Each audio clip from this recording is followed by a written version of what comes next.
পাপ করবে তুমি আর ধুয়ে দেবে গঙ্গা?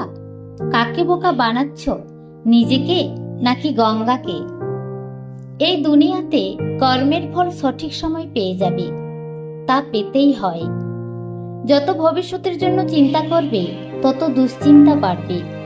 যত নিজেকে খুশি রাখার চেষ্টা করবে তখনই দুঃখ এসে হাজির হবে। যত সবার জন্য ভালো চিন্তা করবে ততই সবাই তোমার দোষ খুঁজতে ব্যস্ত হয়ে পড়বে। এটাই জগতের নিয়ম। যত ঈশ্বর চিন্তা করবে ততই তোমার মুক্তির পথ সুগম হবে। এই পৃথিবীতে তুমি কিছুই নিয়ে আসনি, সুতরাং কিছুই নিয়েও যাবে না। এসেছো যখন একা, যেতেও হবে একা।